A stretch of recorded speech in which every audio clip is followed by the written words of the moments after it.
Šiandienos mūsų džiugioj kalboj dar kartą dalyvauja gerbiamasis ponas Justinas Burokas. Ir kaip čia, pati tema netgi, kurią šiandieną norisi apsikalbėti, čia beveik, noriu sakyti, pirmą temą, kurią mes kalbėjome apie psichosomatiką, yra kaip čia, antroji tema, kur pirmoji turėjo būti apie stresą ir pačiaja prasme stresą ir streso valdymą gyvenime. Kas yra stresas? Nes, taip sakant, sujungtos visai temos. Ir gal netgi dalį tos preambulės noriu kaip čia įdėti tokią vieną epizodą, kaip studijose, kai buvo tavo ta visa paskaita apie stresą, kas tai yra, iš ko jis kyla. Man buvo, žinai, toksai, kaip sakau, gale mano galvos tas toks vaikiškas balsas. Šitą temą. Kodėl šitą temą nebuvo metkyje? Nes fundamentaliai, kaip čia, kaip tas pokštas yra einantis, kad visos lygos nuo nervų ir viena nuo meilės. Tai visi apie šitą, ar tai būtų, žinai, ar terapeutai, ar medikai, ar tenais visokie tokie sveikatos specialistai, visi, žinai, pasijuokia iš to, bet visi, žinai, taip lakoniškai prabėga tą temą, kad stresas ir nerimas ir pačia prasme, įtampa koreliuoja su viskuo, bet niekas ten, žinai, neįsikas ir nepasidetalizuoja daugiau. Tai, žinai, kaip tema, plačiaja prasme šnekant apie sveikatą, jinai yra, nuo ko startuoja viskas, tai yra, nes tai paliečia visas kitas sistemas fundamentaliai. Tai va čia, žinai, buvo toksai, kur labai patiko, apibendrinta daug yra dalykų, nuo ko turėtų iš esmės lydėti visos likusios sveikatos temos. Ar mes kalbame apie psichologinę sveikatą, ar apie fizinę sveikatą. Hens norisi sugrįžti vėl prie šitos temos, žinai, nebeuždarai psichologijos akademijos, taip sakant, po auditorijoje, bet šiuo atveju, žinai, yra įrašo kontekste. Tai turbūt tas paprastesnis klausimas pačiai pradžiai yra, kas yra stresas? Per užsiėmimus akademiją ir kalbėjom. Iš tikrųjų, pats, kaip čia, stresos terminas, jis čia klaidžia, visi stresuoju, kažkaip bendrai mes suprantam. Apibrėžime mes geriausiai yra prie Hanso Salyje, prie pradininko grįžti. Tai jis sako, kad stresas yra nespecifinė fiziologinė organizmo reakcija į poreikį prisitaikyti. Ir čia yra vienintelis streso apibrėžimas. Organizmas pradeda stresuoti tada, kai jis išgyvena poreikį prisitaikyti. Ir pasakau pavyzdį ir auditorijai galima papasakoti. Man pačiam buvo sunku suprasti, tai galvoju, mes kaip ir visur prisitaikom, temperatūra keičiasi. Prisitaikai, nežinau, ten kažkur reikia persikelt prisitaikai ir iš tikrųjų organizmas tuo metu jungia papildomus pajėgumus tam, kad ta situacija veiktų. Bet man geras pavyzdys asmeniškai buvo matyti, kaip vaikas mokosi vaikščioti. Tai kai vaikas žengia pirmosius žingsnius ir iš tikrųjų daug stresas, visas įsitempia, ir jis nežino, ir jis bando prisitaikyti prie to naujo gebėjimo, kuris atsirado ir jam čia yra kažkaip baisu. Ir jisai organizmas stresuoja. O mes dabar kaip vaikštam, tai yra elementaru, mums nereikia prisitaikyti. Ir čia, jeigu taip labai į priekį užbėgant ir paaiškina, kodėl su patirtimi darbinės situacijas kelia mažiau streso, nes mes jau žinom, kaip ten elgtis. Ir kodėl tam tikrai darbai yra labiau stresą keliantis ir kiti mažiau. Jeigu mes dirbam darbą, kur yra situacijos prognozuojamos, tai tu jau žinai, kaip tai spręsti ir tau nereikia papildomo resurso, kaip prie to prisitaikyti. Ir jeigu kiekvieną dieną, pavyzdžiui, darbas su žmonėmis yra visada neprognozuojamas. Kiekvieną dieną tu maždaug žinai, kaip vyks, bet nebūtinai. Ir tai gali kelti papildomą įtampą. Jeigu tai pamatuojamumo lygyje, tai mes stresą, kas yra svarbu žodis fiziologiškas, reiškia, mes fiziologiškai galim matyti, ar organizmas stresuoja ar ne. Iš ko? Daugiausiai iš mūsų širdies ritmo pokyčio, iš mūsų kvėpavimo pokyčio. Širdies ritmus mes dabar naudojame vienokius ir kitokius elektroninius įtaisus tai matuoti ir kartais matuojam kasdieną, kiekvieną akimirką. Kaip, pavyzdžiui, dabar laikrodis mano, tik aš stresuoju, truputį. Ir kitas dalykas yra hormoniniai pokyčiai. Organizme didžiuliai vyksta hormoniniai pokyčiai, kad dažniausiai mes žinom apie adrenaliną, sakom, streso hormonas, nors žymiai gal labiau kenksmingesnis, galėtume sakyti, yra kortizolis, kuris tam viską mums pridirba ir mes tada turim pasekmes. Tai va, tai apibrėžimas, kas yra stresas, tai nespecifinė organizmo reakcija, poreikia prisitaikyti. Toks tas apibrėžimas. Ir dar irgi svarbu, kad žodis nespecifinė reiškia, kad nesvarbu, koks yra stresorius. Jeigu mes grįžtume atgal kažkada, kai streso mechanizmas formavosi, tai buvo grėsmės daugiau fizinės apčiopiamos, laukiniai, kas ten, liūtai, gepardai, leopardai, o dabar visos grėsmės yra mūsų galvoje, yra psichologinės. Todėl streso kūnas reaguoja, grėsmių nėra, realių. Viešas kalbėjimas geras pavyzdys. Realiai niekas tavęs ten nesuvalgys, nešaus į tave, nežinau, nieko nepadarys. Bet mūsų savivertė kyla didžiulė grėsmė ir mums reikia kažkaip su to tvarkytis ir tada mes bandome prie to prisitaikyti ir ieškoti sprendimų. Čia taip irgi, žinai, turbūt dadedant tą dalį, kad kai pats tas frazuotė, nespecifinė reakcija dėl to, kad yra automatizuota visiškai. Tai yra, čia net turbūt skalės elementas tame yra. Stresą gali vertinti, kaip sakau, žinai, milimetrais gali vertinti ir, žinai, kilometrais, nes mažasis stresas yra, tu guli lovoje ir tu jauti, kad puslė spaudžia, tai yra pakankamas stresas, kad tu atsistotum ir pradėtum judėti link tualeto. Ir priešingai yra didelis stresas, kuris gali būti link tavęs važiuoja mašina ir tu pakyla pulsas, pakyla temperatūra, tu šoki į šoną, kad tik išvengti. Ir taip, jeigu labai žiūrint, organizmas taip pat reaguoja, tik tai reakcijos intensyvumas, kuo labiau reikia prisitaikyti. Arba ir iš kitos pusės sakom, galima kartais aiškumą įvesti žodį grėsmės. Prie kažkokios grėsmės, kuo jinai didesnė ir suvokiama, kuo didesnė, tuo mūsų reakcija intensyvesnė. Tai jeigu tu ten esi, tavo automobilis į tave lėks, tai tavo širdies ritmas tikrai pašoka iki 200. Ir jeigu tai yra piktas, nežinau, kliento ar vadovo laiškas, gal iki 120 pašoks. Bet jis visai, kad širdies ritmas padidės. Ir kai tu miegi, ten tavo širdies ritmas ten krenta, nežinau, iki 50, ryte jis pradeda, tu bundi, organizmas pradeda išgyventi tam tikrą stresą, duoti kortizolio ir mes pradedam būsti. Ir čia beje vienas iš streso valdymo metodų, kur aš taip buvau apie jį girdėjęs, iki galo nesuprasdavau, bet kaip ne iki galo nesuprasdavau, kaip čia tas veikia, bet tie visi staigus judesiai, žinai. Štai ir sako, kad ryte po truputį, nepradėk ryto nuo streso, žinai, nes gali kaip staigiai pašokį iš lovos, jau organizmui, žinai. Tada šalto dušo ir jau pilnoj parengti su adrenalinu iki maždaug čia, jau tu gali lėkti į darbą, ne? Ir tada darbę atstresuoti ir paskui kelti savo klausimus, kodėl tavo organizmas byra, nes jisai gali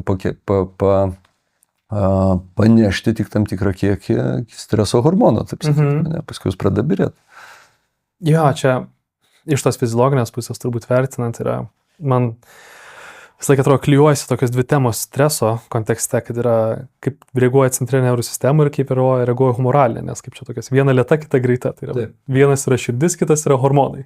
Tai tu per širdį ir per, kaip pasakai, tą kvėpavimą, žinai, pradedi staiga lėkti, tai tu realiai per centrinę nervų sistemą tiesiog pats sukuri signalus, reikia reaguoti, dabar reikia čia skubėti, kažkas vyksta, daryti dalykus.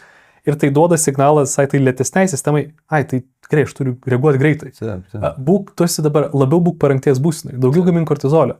Būk visą laiką labiau reaktyvus. Ir tai vienas kitas skatinančios sistemos. Autonominė nervų sistema, simpatinė nervų sistema, jinai žymiai greičiau įsijungia, bet jos poveikis yra mažesnis. Tai mažiau to adrenalino gali išskirti. Ir tada hormoninė, jinai jau platesnė, bet lėtesnė. Tai tas mechanizmas, kai galvoju, kiek evoliucija turėjo laiko, kol išdirbo šitą mechanizmą, jis dalį veiktų. Ir staigiai, nes reakcija pirmoji per 12 000 sekundės vyksta. Bet teisingai sakai, tas ryte pašokimas, kažkur mes sugalvojom, kad mums reikia bėgti. Niekas nepašokom nuo to, kad dronas įlėkė pro langą, o pašokom nuo to, kad galvoja, kad pažiūrė laiką ir vėluoju, žinai, ir tada viskas pats susikūrė tą stresą, tai grėsmė galvoja susikūrė. Čia tas gražiai tavo buvo pavadintas toks beveik evoliucinis žaidimas, kaip suformavo tos sistemos, čia kartais varinu, tai skamba kaip muzika iš esmės yra, nes viena sistema skatinanti kitą ir jos iš esmės groja tarpusavyje. Viena signalizuoja kitai, bet jos yra didžiąja dalimi reaguojančios į tavo gyvenimo pasirinkimus. Persipina grinai. Tai man atrodo, čia irgi gal netgi patikslinsi, net tas pats ir Selija buvo, jisai vardinės po to patį stresą išdiferencijavo į dvi dalis, tai tas yra eustresas, distresas, klasifikacijos tokios. Ir tai nunyko, nes pradžiai buvo galvojant, ir iki šiol mes turim tą vieną iš mitų, kai apie streso tematiką šnekėti, kažkaip dažniausiai apie mitus norisi pašnekėti, tai vienas mitas yra, kad yra geras ir blogas stresas. Stresas yra stresas, tai yra organizmo reakcija. Geras ir blogas daugiau apsprendžiama per tai, kiek laiko jisai tęsiasi. Tai Hansas Selija kalbėjo, kad distresas yra, kai tu vis patenki į situaciją, kur reikia prisitaikyti ir niekaip neįsprendi. Tai nei darbą, ten nuolatinė įtampa. Ir tu niekaip negali įspręsti tos situacijos, tu visą laiką esi toj padidintoj parinkti, su padidintu turbo mygtuku. Tai gerai, jeigu tik darbas namie grįžti, atsipalaiduoji. Bet jeigu tavo visa gyvenimo situacija yra nuolatinė įtampa, tai organizmas jis yra visą laiką nuolatiniai parengti, visą laiką naudoja daugiau resursų, negu tu gali atstatyti. Ir kažkuria diena jis pradeda signalizuoti apie tai, kad labai atsiprašau, bet mano resursai baigėsi. Stresas yra, kad kažkoks momentinis įvykis sukėlė pristaikyti, laimėjai milijoną, žinai, čia daug, nežinau, jeigu literatūrą pažiūrėt, vaikas gimsta, ten tėvui eina kraują nuleisti, kaip ten, žinai, spaudimą, taip aš teisingai suprantu, reguliuodavo, nesugalvo. Bet jis ir įsisprendė, žinai, momentiškai. Tai va tas momentinis kažkoks taigus, kad tu išsprendi tą priežastį, panaikini ir viskas. Bet vėliau šitą teoriją, tie sampratos dingo, čia gana senai. Seniai. Tai yra įvykę, tai mes dabar sakom, kad nėra gero ir blogo streso. Stresas yra stresas. Ir kita dalis yra įdomi, kad kas vyksta, kai tu susiduri su grėsme ir tu stresuoji ir tada jautiesi laimėtojų toj situacijoje ar pralaimėtojų. Ir kur aš dabar visai neseniai buvau labai gerą pavyzdį. Krepšinio varžybos ir treneris Žalgirio Masiulis sako, žinot, po pralaimėjimo vis tai, ką greičiau atsigauni. Iš tikrųjų taip ir yra, kad kai tu suvoki, kad tos pačios sportas gerai parodo tai, kas vyksta kasdieniam gyvenime irgi, kad kai tu susiduri su iššūkiu, tai yra tu žaidi ir ten tau reikia, organizmas daug streso patiria tuo metu ir tu laimi. Tada fiziologiškai išsiskiria hormonai, kurie padeda tau greičiau atsistatyti. Jeigu pralaimi, net fiziškai tu sunkiau atsistatai. Taip. Tai ir tada iš to streso valdymo metodas yra, o kiek mes įprasminam laimėjimus ir kaip mes įprasminam kasdienius ar savaitinius, pavyzdžiui, laimėjimus darbe. Iš to visa vadybos teorija ateina, kad reikia girti žmonės, sakyti, ką gero padarė. Nes tada įprasminam, kad tu laimėjai. Tu stengiaisi, tu stresavai ir tau pasisekė. Taip. Tada išsiskiria dopaminas, laimės hormonas ir organizmas greičiau atsistato. Tai aš žinau, pavyzdžiui, jeigu penktadienį vedu mokymus ir jie nusiseka mano vidiniu matymu, tai aš tikrai išeinu su tokiu labiau pakilėjimu ir jaučiu, kad aš jau šeštadienį anksčiau galiu atsikelti, turiu jėgų, o jeigu mano vertinimu jie nenusisekė, tai tokia su graužatim išeini ir dar tada tokio, jauti net fiziškai labiau pavargęs. Ar tais atvejais, kai labiau laimi mokymus, nes geriau pasiseka, dar ir atšvesti reikia jos labiau? Nebūtinai. Vidinis atšventimas, nebūtinai kažkaip jau į ką čia lenkit. Nebūtinai eksternalizuoti. Taip. Okay. Tai man tai ta kažkaip frazė labai įstrigo, žmonės profesionalūs krepšininkai mato šitą fenomeną. Iš tikrųjų, jis nėra išgalvotas. Čia yra daug tyrimų. Taip. Jis yra toks, tikrai skamba kaip internalizuotas dalykas, kuris kaip evoliucijos pasekoje išsivystęs. Nes, jeigu tau pasisekė gerai ir tu daug atidavai ten resursų, tai kaip čia, tu nori dar kartą kartoti tokį patį stresą. Nes tau pasisekė, tu galai kaip čia laimėjai lobį už tą savo, patirtą stresą. Ir yra vėl kita pusė apsuki, kad tada žmonės turi pagundą, tas dopaminas, jis yra malonumas, didžiulis. Ir jeigu žmonėm to malonumo kažkaip gyvenime pritrūksta, tai vis ieško iššūkių, kad vis pastresuoti ir gauti. Ir kuo didesnis stresas, to daugiau dopamino, nes ten iššokį su parašiutu, tai ten pliūpsnį gauni nesvietišką, ir visai, kad toks truputėlį narkomanija. Truputėlį, ar ten kokį nors darbę nuolat stresuoja ir nuolat tie projektai eina. Ir tu vis pripranti prie tokios ir įtampos nuolatinės, bet ir to apdovanojimo nuolatinės. Tai vis tiek svaigina. Tai tada galima kaip ir įkristi tokį lūpą, kur tu techniškai pats, kaip čia, tavo stresas tave motyvuoja dar daugiau stresuoti, bet čia kaip skambaliai būtų, gali besivystyti disonansas tarp psichologinio apdovanojimų ir kūno fizinės tolerancijos tam. Tai yra, kad tu gali išsekinti realiai tą sistemą vėlgi. Jo, tada subyri, tada atsistatai. Banalu, bet visur reikia balanso. Tas poreikis. Ir tada yra klausimas visai, kodėl tau to dopamino, tokio malonumo hormono vis dar reikia. Tiek daug reikia, kodėl tu negali paprastesnės situacijose negavęs to pliūpsnio. Labiau jausti, tokia pilnatvės jausmą, ramybę. Čia daug psichologijos įsijungia, kad žmogus jaučiasi, pavyzdžiui, nieko nedarantis, jaučiasi niekas, nes taip jį mokė, taip jis patirtį turėjo, vis diegė. Aš dabar ir skaitau transakcinės analizės vėl, kaip prisimenu dalykus, tai labai daug ten, o knyga 70 metų. Tai gal netikslius metus sakau, bet maždaug tas laikotarpis. Galvoju, kiek ten kalba apie tai, kaip mes per veikimą ar darymą pamirštam girdėti vidų, tada niekad nesijaučiam ramus, niekad negalim kažkaip tokio vidinio balanso pajausti ir kažkaip man vėl suskamba naujai ta teorija. Kad iš tikrųjų ir tai ateina iš patirties, kad jeigu vaikas, ten labai geras pavyzdys yra, kad mes pamirštam pamatyti ant rožės lapelio pūkelius, kurie yra labai gražus. Nes vaikui visą laiką sakom, ką tu ten paskubėk, einam, greičiau, renkis, bėkim. Ir tada, galvoju, šitą scenarius įsirašo, kad negalima ilsėtis, negalima atsipūsti, negalima mėgautis, o mėgautis norisi. Ir tada didelis stresas, didelis atsakas. Gerai. Tik dideli siekiai yra gerai, maži yra negerai. Smulkmenos nesiskaito. Čia gal nežinai tokių dviejų žodžių kažkaip šitoje temoje norisi, man yra jautrumas ir tolerancija, kaip atskiri. Tai vienas dalykas yra tai tas tolerancija stresui, tai yra, žinai, kiek tu, čia gal, kai kalbam apie maksimalius arba perdozuotus stresus, tai jeigu tu techniškai gauni kažkiek streso ir tu jo netoleruoji, tai tokia atveju pasireiškia ta dekompensacija, tai yra tu gavai tiek daug streso, kad kūnas išmušamas iš jūsų vėžių, žinai, nes išeina šarabanai, nemiegi naktį, esi pavargęs, skauda galva ir taip toliau. Priešingai, jeigu tu gauni pakankamai, tai tu įvykdai tai ir laimė, žinai, jauties pasiekė, žinai, kažką po to streso patirties. O jautrumas tuomet ateina, turbūt antroji dalis, ką turi sakyti apie tą vaiką, tai yra, žinai, kad tau nereikia tik didelių, su kiekvienu kartu, kai stresuoji, techniškai vis keli tą kartelę. Bet tai, kad supras, kad, net ir maži žaidimai ir laimėjimai yra vis dar laimėjimai. Čia, žinai, tai, kad atsibudai iš ryto ir laiko atėjai į darbą, nice. Nevėluoji, kaip dažniausiai vėluoji, čia jau laimėjimas. Ir čia ta tarsi medicinė tema ateina daug psichologijos.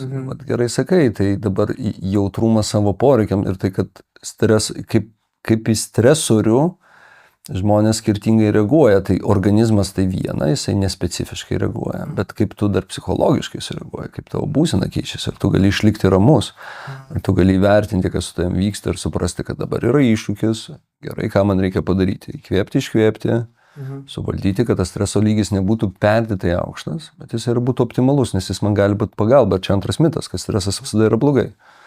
Ir tada žmonių sako, kaip jūs veikia stresas, tai man patiko vienas akademijos studentas studijuojantis, sako, žinai, visi mano pasiekimai yra tik dėl streso. Magistrai parašyti, bakalauras, įstota, nes kilo įtampa, tai davė energijos organizmui, davė koncentracijos, gebėjimo susikaupti, jisai susikaupė, panaudojo tą energiją kryptingai ir pasiekė rezultatą. Ir kiti žmonės į bet kokį stresorių ir kylantį stresą organizmą reaguoja labai jautriai, nes jam atrodo, kad tai yra pasaulio pabaiga. Tai yra čia streso valdymas. Kyla nerimas, ką su to darai? Ar priimi nerimą, kad signalą gerai yra iššūkis ir tada kryptingai keliauja, ar tu pradedi panikuoti? Reiškia, tu neturi įgūdžio valdyti stresą. Ir žmonės, kurie neturi apskritai įgūdžio valdyti stresą, tai jie negali pasiekti praktiškai jokio rezultato. Jos bet koks iššūkis išmušinėja, pasimeta, jie nežino, ką daryti, tokiem kaip mažas vaikas. Nežinau, visiškai. Taip. Ir už tai mes, kai žmonės sako, kad, nežinau, nemoka valdyti streso, tai meluoja, moka, visi tik iki kokio lygio mes mokam.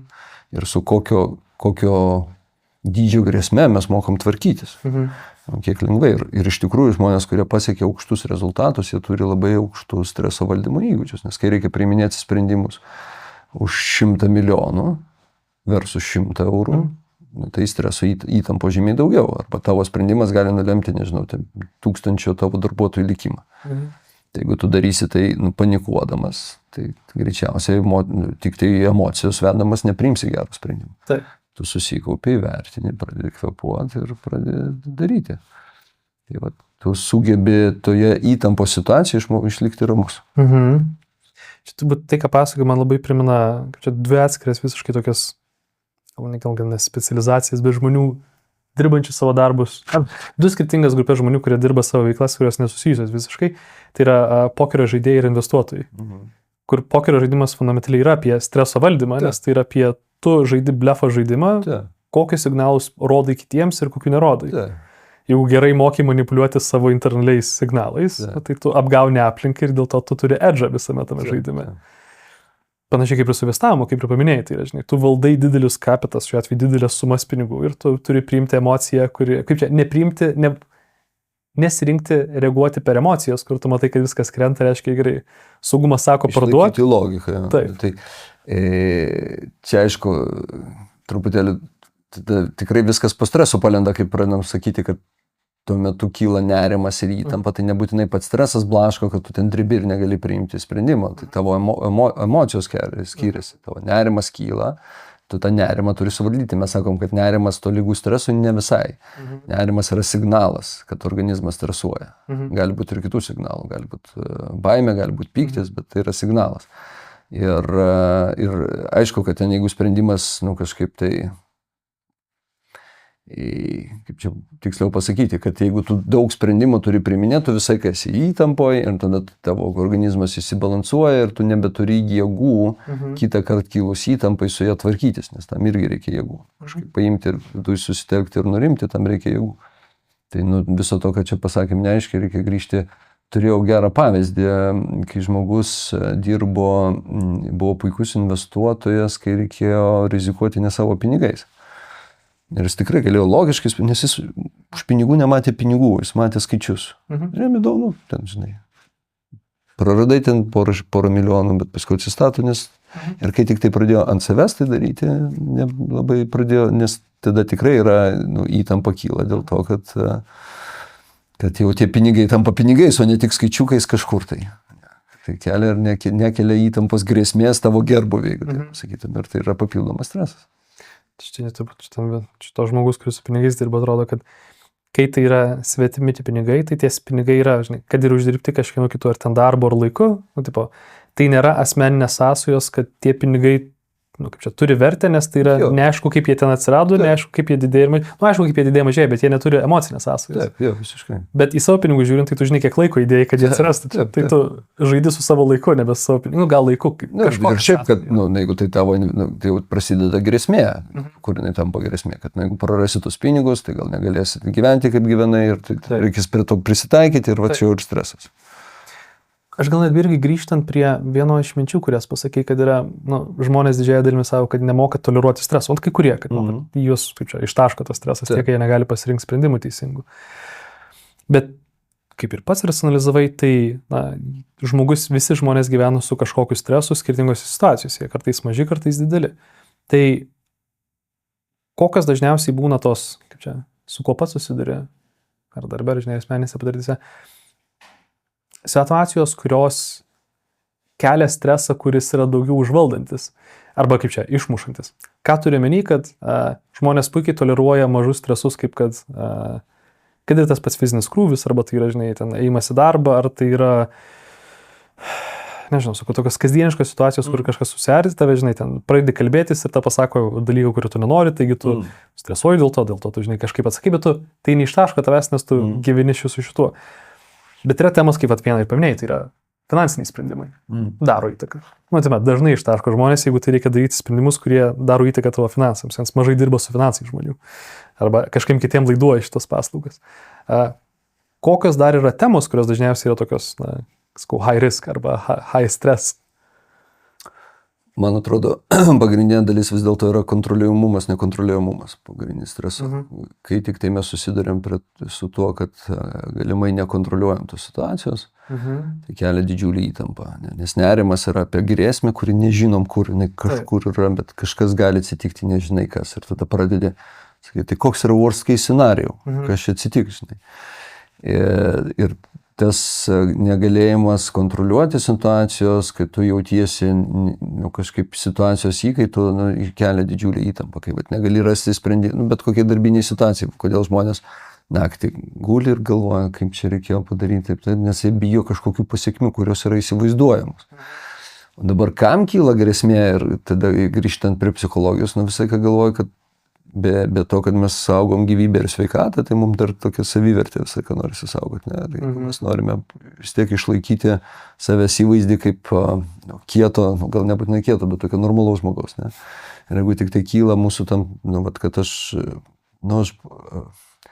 susimausiu, jausmas, jis yra labai stiprus. Ir jeigu grįžti irgi prie streso fiziologijos, yra du keliai reakcijos. Ne? Vienas užeina į smegenų žievę, kitas neužeina. Vienas tas pirmas automatinis parkeliauja, žemasis nevadinamas. Tai jisai nueina automatiškai, mes tik pajaučiam, kad organizmas sureagavo, mes dar nepradėjom mąstyti apie tą situaciją. Ir paskui atsiranda mintis, mes pradedam įprasminti tą situaciją. Ir tada ką mes pradedam galvoti. Čia vėl du lygiai yra dar sudėtingiau, kad vieną galvojam, kad viskas bus blogai, katastrofizuojam situaciją, bet kitas klausimas yra, o kai bus viskas blogai, tai bus kas? Kas atsitiks blogiausia? Kas nutiks? nu neteksiu pinigų, nu ir kas bus toliau? Badu mirsi, kas atsitiks. Ir čia tokios visiškai, nu, natūralios situacijos gaunasi, ko baisu ten. Kad vaikai nusivils, kad, nežinai, kažkaip būstą reikės prarasti, žinau, darbą prarasti. Apie tokią gerbuvę. Bet tame gerbuvėje žmonės, žinau, kaip čia šiandien taip žodžius gražiai sudėti, nu, gal žmonės bijo prarasti save, aš galvoju, labiausiai. Kai tavo, nu, viduj, tavo tam korui kyla didžiausia grėsmė, o čia yra stresai. Ar ta antra linija, kurią dabar tu mini, skamba kaip tai yra tie klausimai, kurių dažniausiai žmonės yra galvoja apie kaip išspręsti situaciją arba kas bus, jeigu jos neišspręs. Sakau, daugiau galvoja, kaip išspręsti situaciją, o ne kas bus, jeigu jos neišspręs. Nes tas antro klausimo logikos labai retai kada būna analizuojamos. Kiek aš bent jau galvoju apie tas situacijas, kai susiduriu su žmonėm, kurie kalba apie dalyką, kuriuos jie nervina arba kuriuos jie kelia stresą. Nu, tipo, kai kelia stresą, nu tai gerai. Ką aš turėčiau daryti, kad to išvengčiau? O jeigu to išvengsiu, tai ką aš tada toliau darysiu? Bet ne, o kas bus, jeigu nevyks? Į šitą logiką niekas nenueina dažnai. O kodėl nesinori to antro, nu, tipo, nueiti, nes čia terapija, aš tai vadinu jau yra. Jo, čia gal dalis viena iš evoliucijos yra, kad tu rizikas turi visą ką galvoti, nes evoliuciškai turi apmastyti, kas bus blogiausia ir visą ką galvoti apie blogiausią scenarijų. O antras gal irgi labiau yra išmokimo dalis, ne? Kad visą ką galvojam, nu, kad mus gazdino. Nepasakydavo, kad jeigu tu taip, kas žmonės kelia įtampą dažnai, ne kad tai atsitiks, bet kad kai atsitiks, tai aš tada nesusitvarkysiu. Tai gal nebūtinai nesusitvarkysi, gal susitvarkysi. Tai aš ten bijau, neteksi darbo, tai gal susirasi kitą. Tokio tas bejėgiškumo daug atsiranda, toks savo, kad aš bejėgis, kad aš negaliu spręsti situacijų, kad aš nepajėgus, kad aš kažkaip pasiau aplinkybių įkaitas. Ir tada yra labai daug įtampos, nes yra didžiulė grėsmė, nes tu nuo aplinkos visur priklausai, nuo kitų nuomonių, nuo kitų sprendimų, tampi priklausomas. Ir visi tie, kas baisiaus yra susimauti darbe, kaip pagalvoja. Jeigu aš suprantu, gydytojas chirurgas, ne? Ten yra grėsmė, ne? Bet daugumą tokių kažkaip darbų nedirbam, plus ir gydytojai chirurgai susimauti. Labai gražus yra TEDo toks labai senas jau paskaita šitoj tema apie gydytojų klaidas. Tai ten gražiai buvo tas specialistas racionalizavęs, kad sako, esi medikas jaunas ir mokaisi. Ir ten, sako, tarkim, tu esi tas asmo, kuris mokos geriausiais balais. Ir ten stengiasi labiausiai, daugiausiai ten išmokti, laikyti viską ten 10-ukais ar ten A+ gauti. Ir sako, ką tai keičia tavo profesijų? Sako, keičia tik tiek, kad tavo pirmoji klaida įvyks ne po 1 metų, gal po 2 metų. Tai, sako, ir mums iš esmės ko trūksta tenais ir ta kalba ir sukasi apie tai, kad medikai nėra mokomi feilinti. Taip, bet mes daug kur nesame mokomi feilinti ir liktai atrodo, kad reikalavimas yra žmogui neklysti. Ir tas vėl grįžtant prie psichologijos, kame grėsmė, didžiausia grėsmė savęs suvokimui, pasaulio suvokimui, kad įvykiai, kurie, kas yra traumuojantis įvykis, kad tu negali integruoti psichiką. Tu vis tiek galvoji, įdamas gatve, galvoji, kad pasaulis pakankamai yra saugus. Ir staiga tave užpuola. Ir tas įvykis tau sugriauna. Tu nebežinai, ką daryti. Disonansas. Jo. Ir tu nebežinai. Ir tai yra didžiulė grėsmė. Ir tada tu įmiesi, į kiautą suvažiuoji, kol tu kažkaip viduj suvirškini ir integruoji tą įvykį, kad pasirodo gali taip atsitikti. Ir tai nesugriovė pasaulio, tai yra kitoks pasaulio matymas ir iš to gali išeiti paaugęs arba sužlugdytas. Tai čia yra grėsmas, tai, kai sakom taip, klaida darbe, tai ne pats, kad ten pinigais tu pamatuosi prarasi, bet, gerai, tai reiškia, žmogus susimojo, tai kad nori būti nesusimaunantis. Taip. O tai, kad tu reiškia susimauna. Čia skamba kaip tos yra tam tikros iliuzijos, kurias pats savo sakai, kad pasaulis yra toks, arba dar teisingai pasakius, tu esi tik tais toks, kokį tu savo sakai, kad esi, aš esu neklystantis, teisingas, tai gerus sprendimus darantis, ir kai tu turi realizuoti arba susitaikyti su situacija, kad tu nepadarai geriausių sprendimų. Taip drasko sielą. Taip, kad klysti yra žmogiška. Aš kažkaip tokius istorijos savo nepapasakomus, tai erzinu klientą, sakau, kaip ten būna, kad jie sako, kad aš kažkaip nepasieksiu. Sakau, žiūrėkit, mes čia Lietuvoje apskritai niekas nieko gyvenime nesam pasiekę. Mūsų turtingiausias, daugiausiai pasiekė žmogus į Forbes 500 nepatenka. Gėda, prie stalo, būtų pagėda, kokią jachtą turi? Nu, čia tiesiog gėda yra. Nu, porą olimpinių čempionų turim, va šitie pasiekę yra, nu kažkas ten, gal, nežinau, porą ten kažkokią Eurolygą laimėjo, nu, va, dar kažkaip su jais galima prie vieno stalo sėdėti. Simboliškai. O visi ką, nu dar yra ten Nobelio premijos laureatų, nemačiau. Ne? Nu, ką, tu mokslį ten darai, nu ką tu pasiekęs esi? Nieko. Tai kai pradedam lyginti save su kitais, tai tada supranti. Ne, tada visas tas disonansas gimsta. Taip, o kaip buvo, žinai, o kaip vaikystė yra. Kiek gavai 9, o kaip kiti? Ko ne 10? O kodėl ne 10? Kažkaip vaikstam traumuoti vis tai. Okay. Tai čia yra streso šaltiniai, nes tada grėsmė kyla, nu, tam tokiam, žinai, savęs vertinimui. Ir tada bandai įvairiausiai tvarkytis, bet čia yra psichologija, nebūtinai, tai gal momentiškai geriausiai matosi, kad nu, vat, kai atsistoji viešai kalbėti, dėl ko įtampa kyla. Nu, tai iš vienos pusės yra, kad tu tikrai nori pasiekti gerą rezultatą ir turi riziką, kad taip nepasiseks normalu. Bet kita, kad ką žmonės pagalvos. Na, ir kad jeigu jie pagalvos, kad tu esi kvailas, tai staiga paaiškės, kad tu toks ir esi.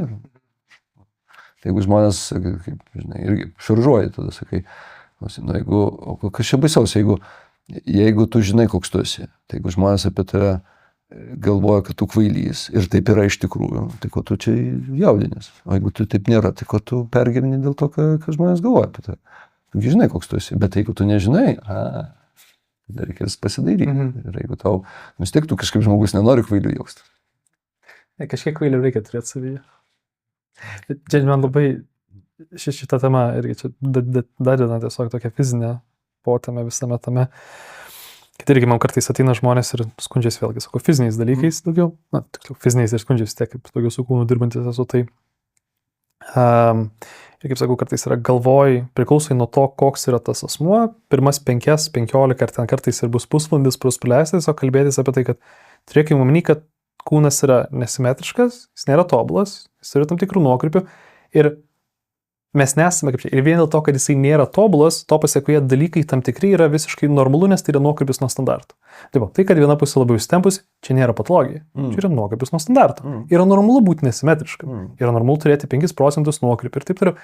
Tai jeigu tu tą jau startuoji su mintimi, kad nebus viskas tobula, nes niekas negali būti fundamentaliai simetriška, tai lengviau toliau yra priimti tam tikrus aspektus apie savo kūną, kurios, tada jau galvoji, žinai, kaip sakau, svarbu, kad tos tam tikros raudonos vėliavos, kai žmogus priima, kad yra, žinai, negali būti visiškai simetriškas, pavirstų geltonom.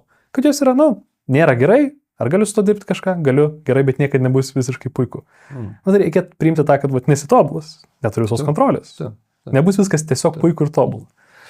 Ir, tu labiausiai greičiausiai savo darbę matai, čia grįžtant grinai prie streso tematikos, kad kadangi organizmas reaguoja į stresą, įtampą ir vienas iš dalykų yra įsitempę raumenis. Tai kai žmonės yra nuolatinė įtampa ir neturi laiko atsipalaiduoti, nes arba įtampa yra reali, kad reikia spręsti, arba galvoja, kai vakarė atsiguli ir galvoja mintis sukasi, tai tu esi nuolatinė įtampa po 20 arba po 18 valandų per parą. Tai organizmas pradeda signalizuoti griuvimais, jis pradeda griūti. Yra tos tipinės lygos, skrandžio problemos, virškinimo problemos, galvos skausmai ir nugaros skausmai. Ir čia atsiranda geras verslas, kad reikia padėti žmonėms susitvarkyti nugarą, susitvarkyti raumenis, kad kai jos stresas surakins, kad tie raumenis būtų tokie, kad jie galėtų geriau atlaikyti. Tai kas yra, okei, tai tam tikrą prasme jūs, nežinau, ar darot prevenciją, tam tikrą prasme taip, kai stiprini kūną. Apskritai, kad raumuo būtų, nes čia vėl ten, jeigu žmogus nuolat įtampa ir jis fizinį darbą, psichologinį darbą dirba, protinį darbą dirba, tai fiziškai tie raumenys pradeda atrofuotis, nes jie negauna jokio krūvio. Ne? Bet iš kitos pusės, jie visai ką yra surakinti, visai ką nuolatinė įtampa, ne? Visai ką viskas perkreipta, įtempta ir ne taip. Ir tada tikrai reikia labai ir galvoti, kaip mes fiziologiškai turim padėti, bet ir psichologiškai žmogui padėti, nes kitu atveju ten gali, nežinau, fiziškai bandyti atpalaiduoti, vėl pirmas stresorius, vėl viskas reaguoja. Čia tas toks harmonijos arba sinchroniškumo elementas yra tarp galvos ir kūno, tai yra jeigu kūnas yra įtemptas, net jeigu tai nėra dėl psichologinio faktoriaus kažkokio, kad tu susinervinai dėl to įsitempti. Tiesiog yra įtemptas, nes ilgai sėdi vienoj pozicijoj niekada nejudėdamas. Tai vien dėl to, kad ir tada, kai pirmą kartą būdamas fiziškai įsitempęs, tu patiri psichologinį stresą, tai įtampa amplifikuojasi. Kitaip tariant, tu galvoji įsitempęs įtempsi dar labiau tą kūną, kuris yra įtemptas ir tu pradės skaudėti, nes įtampos tiek daug, kad įtampa interpretuojama kaip skausmas. Jos techniškai žinai, bet dabar ką taisyti tą kūną galvą. Čia viens kitas skatinančios sistemos yra fundamentaliai. Net va čia irgi biškai praplėsti tą dalį, kurią tu paminėjai apie dažniausiai. Čia yra skrandžio, virškinimo, nugaros, tarkime, pečių skausmai. Tai net man labai šiaip ta dalis ir ta paskaita, kuri apie tavo stresą, kai praėjo, po to, žinai, vis daugiau gyvenime pradedi, kaip sakau, tai yra bandai sunginėti tą psichologinį aspektą kartu su to fiziniu aspektu. Ir kažkur čia į gyvenimą paskutinių kokius metus, gal pusmetį stipriau yra įėjusi tokia visceralinė diagnostika kaip stres instrumentas, kuris yra apie vidaus organų arba šiuo atveju pilvo organų, taip, čiuopimą, diagnostiką ir supratimą, kur yra problema. Žinai, ar čia skrandyje, dvylikapirštė, ar kasoje, rinkstos ir taip toliau. Ir čia streso potėme labai gražiai susijungia šitoje vietoje, nes tada, kada žmogus trumpuoju periodu nervinas ir stresuoja, kada ir, žinai, išgyveni dabar didelį stresą, nes sužinai, kad, nežinau, mašina tavo kažkas įvažiavo. Tai taip, tuo metu ten simpatinė sistema sako, gamin daugiau rūgšties, nes, dabar tu dylinsi su problema, sunaikink viską, kas savie turi ir pašalink, tai, važinai, suėsk viską. Bet jeigu tas stresas yra lėtinis ir pastovus, tai gal tuo metu, kai mūsų stresas skrandis, jog yra labiau rūgšties gaminantis ir tai yra tam, kad sudorotum esamą procesą. Bet jeigu dabar tu lėtiškai stresuoji, nes po to tu žinai, kad draudimas nemokės, nes ten tas kitas žmogus neturėjo kažką, arba tu neturi kasko, kitas žmogus neturi.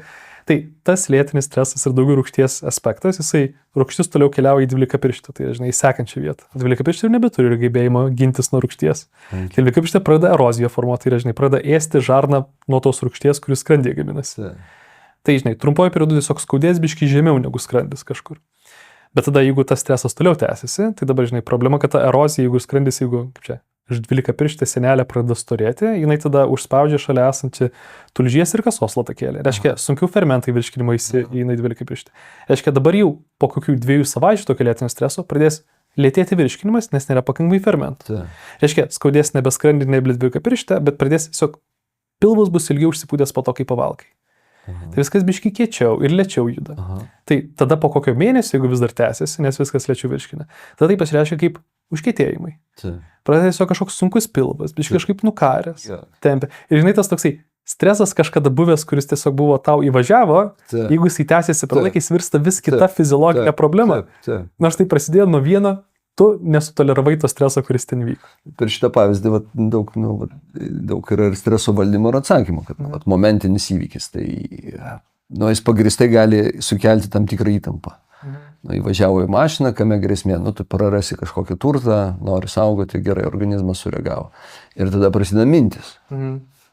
Apmokės, neapmokės, draudimas, kas bus, jeigu neturėsi mašinos. Ir čia, ta prasme, streso realybėj nėra. Čia, aplinkoje jo visai nėra. Nebus draudimo, ką, tai ten reikės, nežinau, papildomų pinigų susimokėti. Tai ir tada žmonės katastrofizuoja, nes atrodo, kad pinigai yra kažkai nesvietiški, tada ten, kad jų neturės, iki to, kad, nežinau, čia reikės išsiparduoti visą gyvenimo turtą ir dar, kažkaip taip nebūna. Bet žmogaus galvoje taip yra. Ir tada įtampa nuolatinė. Ir kaip tu sakai, tada mes pradam jausti per organizmą. Tai kas vyksta. Ir jeigu mes sakom, gerai, įvyko įvykis, po kokias nežinau, kaip čia kas yra, kai paaiškės situacija, tada ir spręsiu, streso nėra, apskritai. Tai čia prie streso tematikos, kad streso išorė praktiškai nėra. Nes galvoju, kad vairavimo situacijos gal vienintelis, kur kyla objektyvus išorė esantis. Visa kita įvyksta įvykiai, kuriems prasme, kad jisai grėsmingas, mes pridedam savo galvoje per savo įprasminimus. Ir už tai streso valdymas vyksta per įprasminimų keitimą. Kaip jau ten nori, ar mintis analizuodamas, kas labiau kognityvinė psichologija, ar atkasdamas, kur čia tavo vaikystė primena, kas bus labiau psichoanalitika, bet iš principo vis tiek mes dirbam su įprasminimais. Kitas geras streso valdymo momentas, kaip visai svarbu gal pasakyti, kad ta simpatinė nervų sistema jinai gerai veikia, kad jinai įsijungia ir įsitempia raumenis, pavyzdžiui, bet jeigu atpalaiduoja raumenis, tai organizmas neturi kito kelio, kaip išjungti ir jungti parasimpatinę nervų sistemą. Ir čia ateina labai didelė darbo, streso valdymo instrumentų dalis, nes mes išmokstam atsipalaiduoja ir kai atpalaiduoja, viskas keičiasi. Čia labai yra svarbu, nes ne tik tai raumuo atsipalaidavo, bet ir širdis ritmas susitvarkė ir kraujas grįžo, nes organizmas turi išjungti streso streso mechanizmą, ne, streso fiziologiją. Tai kai tavo raumenis po masažo atsipalaiduoja, tai ne tik jie atsipalaidavo, bet į tavo skrandį pribėgo kraujo, sumažėjo rūgštingumas ir visi kiti dalykai gerai pasidarė. Aš pats šviežiai po atostogų, geros atostogos, iš kur žinau, aš galiu non-stop valgyti. Neturiu, Man tai puikiai visiškai, ir aš nieko nepriaugu. Nes tikrai einu ir tik pietus pavalgiau ir jau paauglystę prisiminiau, tik pietus pavalgiau, jau žiūriu, kur tas sumuštinė ieškau, žinai.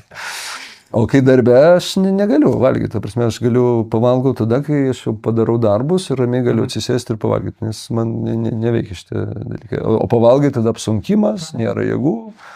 Ir, nes aišku, kad kai yra įtampa, tai organizmas nenori labai virškinti, nes neturi, visa energija yra raumenyse. Taip. Tai va, tai šitas iš streso valdymo, tai, o kaip atpalaiduoti raumenis? Na, masažą pasidaryti vieną, yra pratimai raumenų atpalaidavimas. Visokie masažai ir kitokie įtempimai atpalaidavimai. Ir kitas būdas, kas labai gerai veikia, kad kartu su raumenų įtampa yra ir tankėjantis kvėpavimas. Tai ir vienas iš paprasčiausių ir iš kitų pusių labiausiai rodytų metodų, kurie padeda suvaldyti stresą ir momentinį ir ilgalaikį, tai yra kvėpavimas.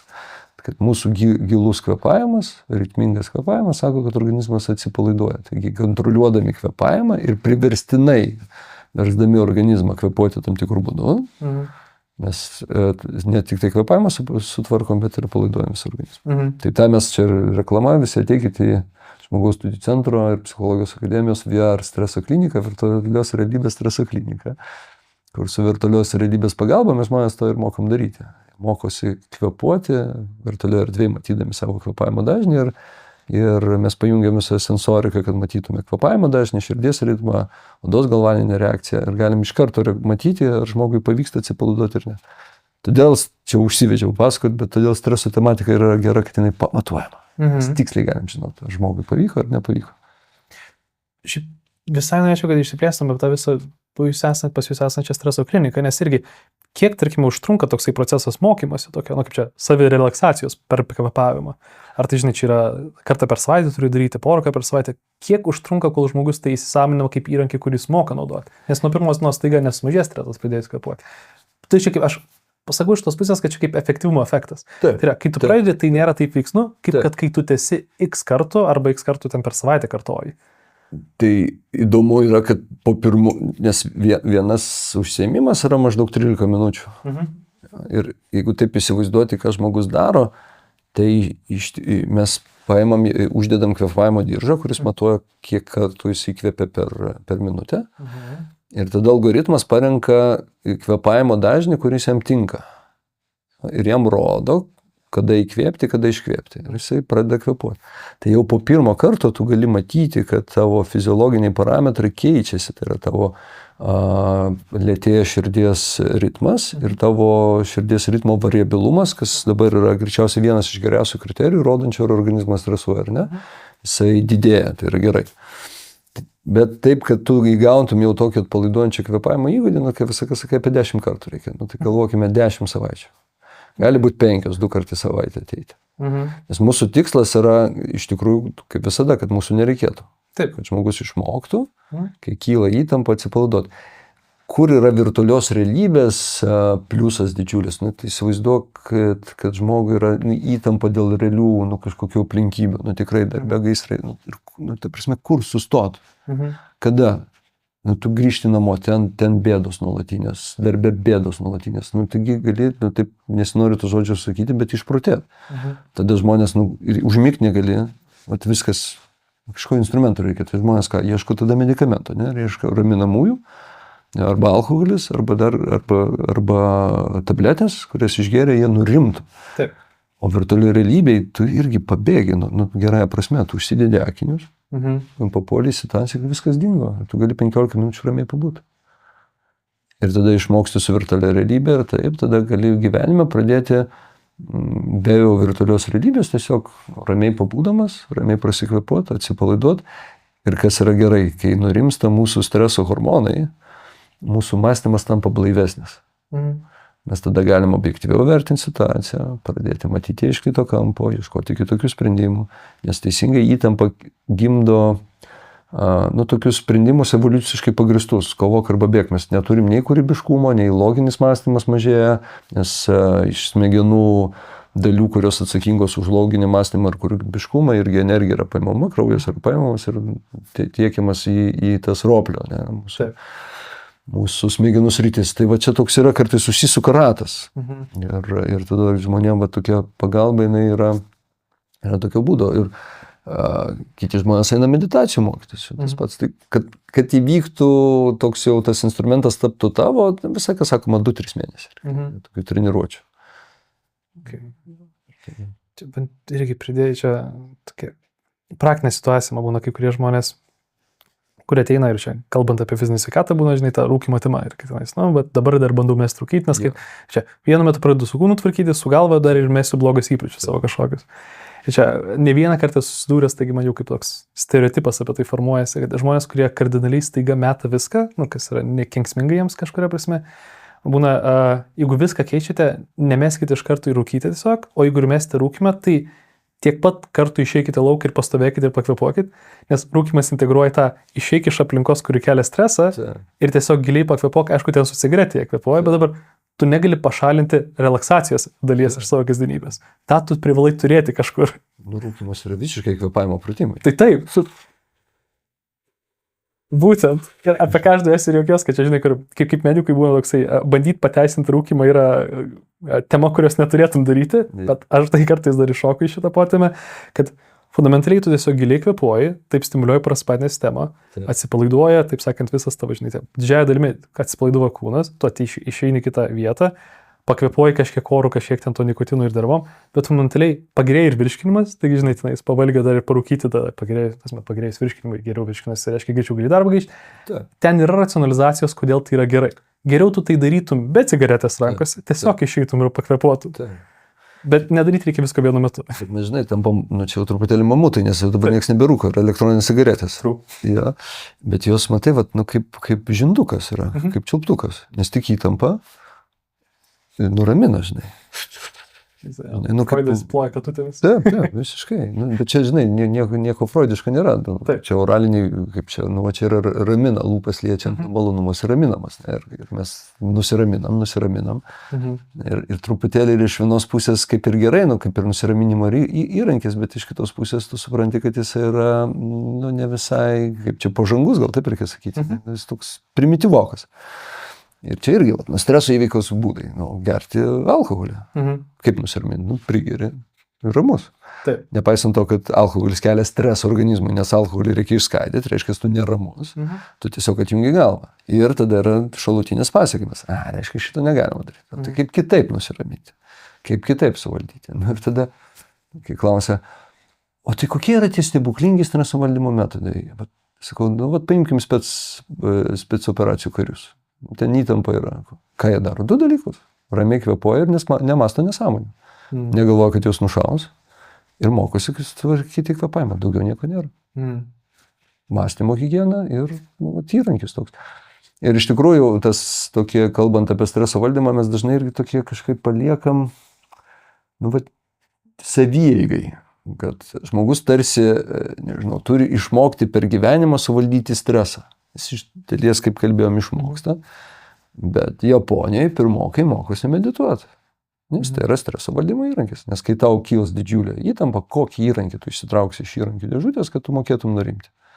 LeBronas Jamesas jam surinko, čia prieš, 5 metus buvo istorija, skaičiau ir galvojau, pasitvirtino. Jam surinka pačius gabiausius Amerikos vaikus ar krepšininkus, duoda 2 dienas. Pirmas dalykas, sako, dabar vaikai įsimokytis medituoti.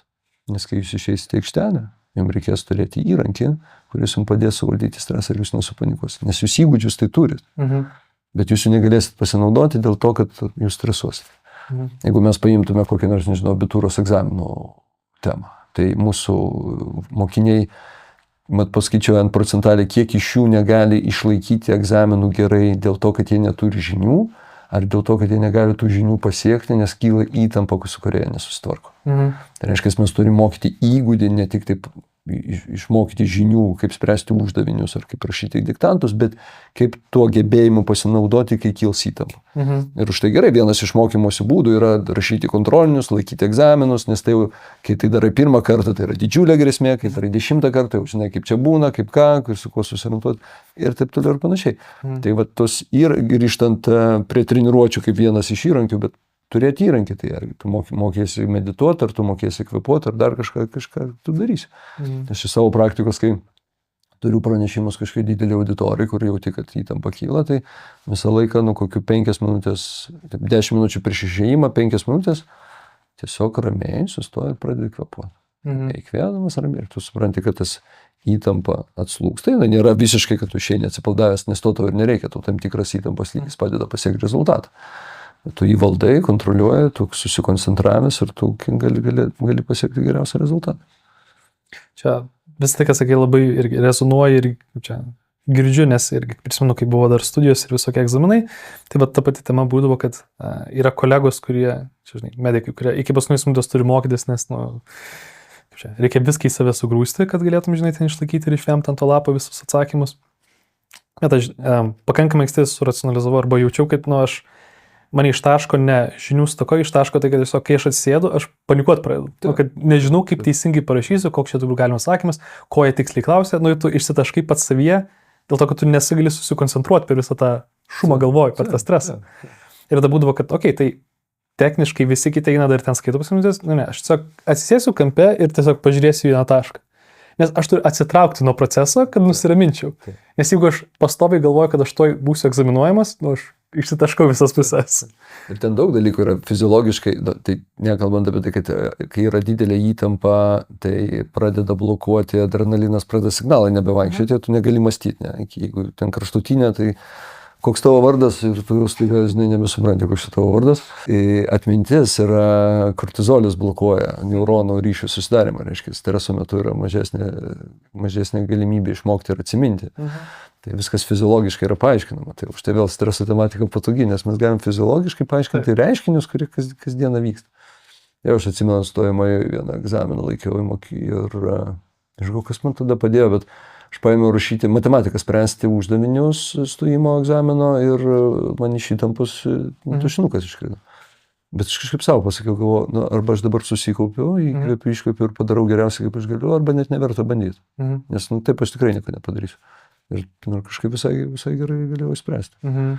Tai ir vėl čia kita tema, bet treniruotis, spręsti uždavinius didelį įtampą galima. Žmonės kartais daro, prigeria kavos, pabaigoja laiptais, ir tada sėda spręsti uždavinius, tai yra, kad bus didžiulė įtampa, bet tu turėsi sugebėti nurimti, susitvarkyti su savim, padaryti tai labai labai greitai ir tada gali įjungti logiką ir pradėti mąstyti.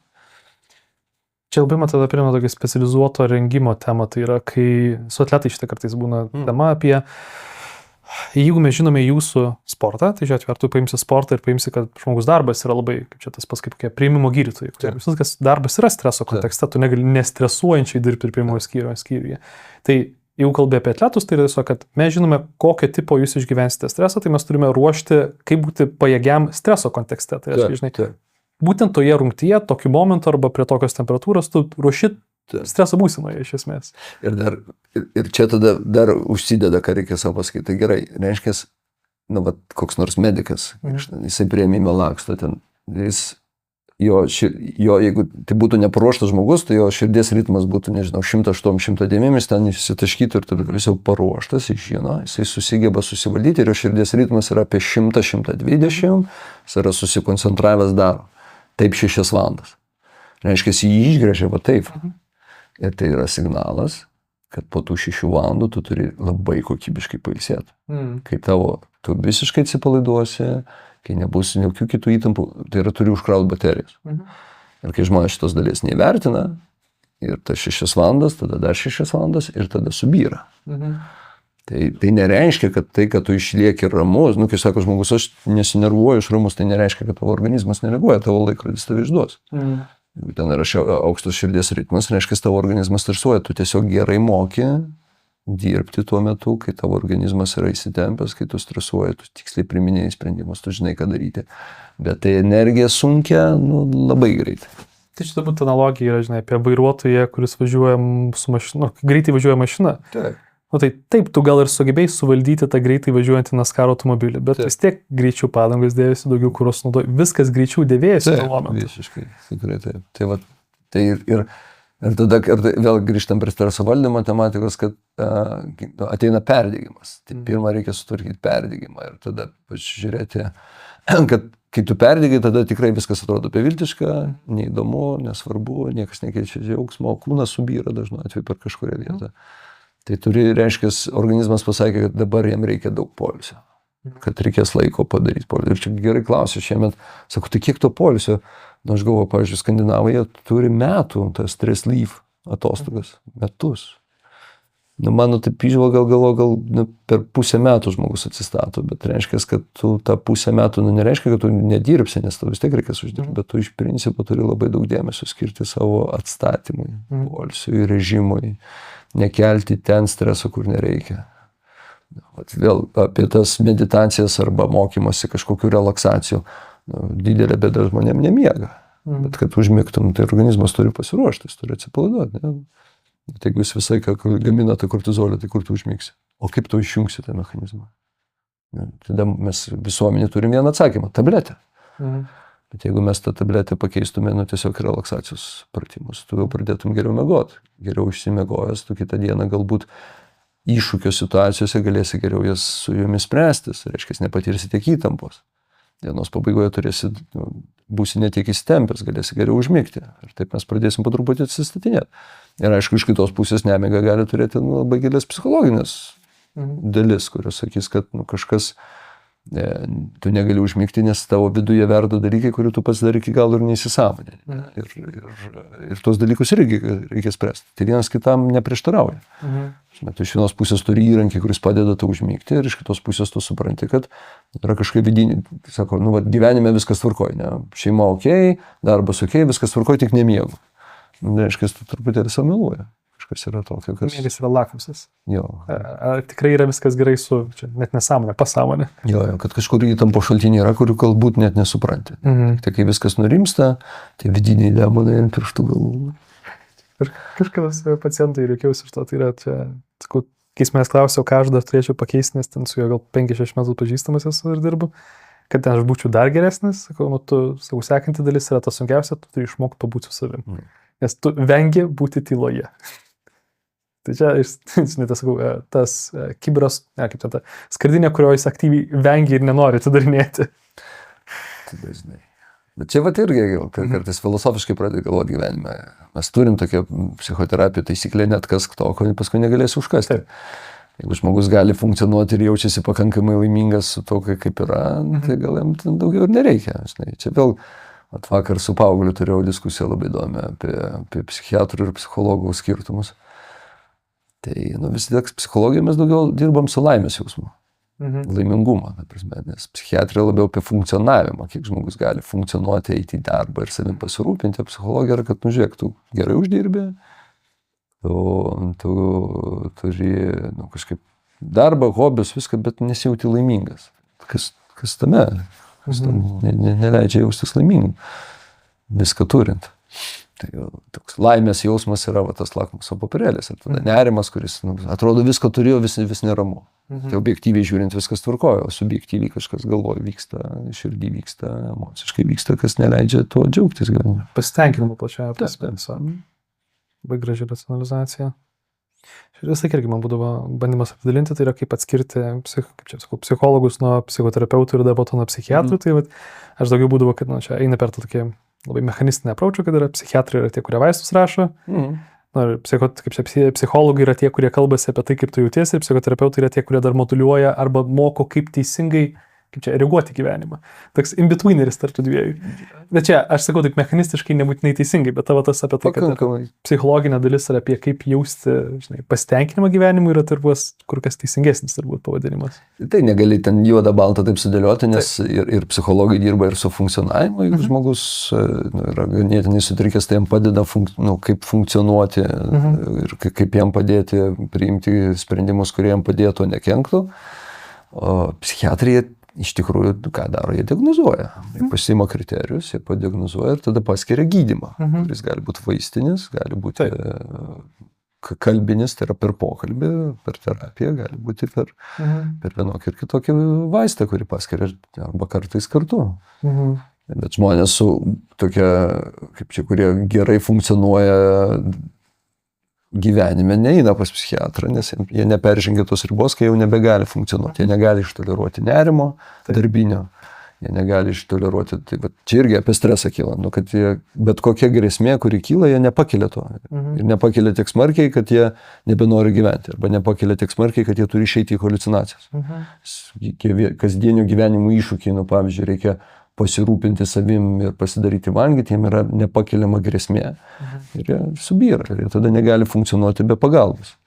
Ta pagalba gali būti medikamentinė, pagalba gali būti, kad tai apskritai turi būti kažkokio aplinkoje, kuris visko jais pasirūpina, nes jie kitaip negalės funkcionuoti. Tai čia taip, jeigu prie streso tematikos tarsi pritempiant, tai yra, kad kiekvienas įvykis yra baisiai grėsmingas. Ir tada jis neturi vidinių resursų su ta grėsme niekaip tvarkytis. Aš manau, kad čia, žinai, net galima, taip čia, užbaigiam visą tą temą, nes čia toksai perinam apie tokį full loopą, tai vėl grįžtam į tą paties, kad yra tos streso situacijos gali būti užvaldančios, kas iš esmės reikalauja labai, kaip čia tokio, specializuoto gydymo, kur tu iš esmės turi būti arba izoliuotas, arba seduojamas, arba, žinai, kažkokia ta chemija skiriamas, arba tai yra kažkas, žinai, tokios švelnesnis gyvenimo situacijos. Tai streso kontekste tu nedėkočiai reaguoji į situacijas, ar neteisingai atvertini situacijas. Tai matai per tam tikrą, žinai, tokią streso šydą, kuris iškreipia vaizdą. Ir gale dienos, taip sakant, klausimas, ne kaip išvengti streso, kaip išmokti vertinti streso kontekste visas likusį gyvenimą, teisingai vertinti. Tai čia, kaip čia gera ta tema vaikščianti, kad streso išvengti galėsi, kai jau numirsi, tada jau nebebūsi. Bet visai ką bus streso, visai ką bus iššūkių. Taip. Kiek tu galėsi su jais tvarkytis ir kiek tu sugebėsi savo gyvenime susidėlioti, kad negyventum vien iššūkiais, bet ir turėtum kažkokius tai laiką ir erdvę, kai tu jausis ramus, kai tu jausis patenkintas, kai tu ilsėsies, kai tu galėsi atstatyti save ir tada sakysi, mano gyvenime buvo džiaugsmo. Ir tas nuolatiniai iššūkiai, matai, turi tokį šalutinį poveikį, tą pagundą, nes jie atneša rezultatą. Pinigais, pasiekimais, bet atneša rezultatą. Ir tada žmonės įpranta prie rezultatas kaip narkotikas. Ir tada nuolatinė streso įtampos būsena. Tada, kam mėgoti, jeigu numirsi, pamėgosi. 4 valandas, reikia bėgti, varyti, žinai. Čia, medicina pažengus, žinai. Kad ten širdis jau mūžė. Nieko, to įduosim čia. Pridėsim kitą. Tai ką, ten spaudimas pakilęs pas mane. Tai žiūrėk, spaudimo puikus vaistai yra. O gyvenimo būdą keisti, kam tai gyvenimo būdą keisti? Gyvenimas prie manęs prisitaikys. Ir tada kartais sumastai pats galvoja, tai tikrai, medicina taip pažengus. Tai kam tą gyvenimo būdą keisti? Šau, tą džiugėk, da? Tai gal tik tai laimės jausmas mums ir pasako, kad nes, geri vaistus varai, bet laimės nelabai. Čia yra tas turbūt šakninis dalykas, ar tu džiaugiesi ar nesidžiaugi, ar esi laimingas ar nesi. Geriausias lakmusas. Gerai, Justai, tai tuomet, manau, šitą temą galime taip gražiai ir užbaigti. Ačiū tau. Tai va, dėkui už pokalbį. Like, share and subscribe. Subscribe Psichologijos akademiją ir ateikit studijuoti. Ir registruokis pas Justiną. Jis tikrai turi laiko. Niekada.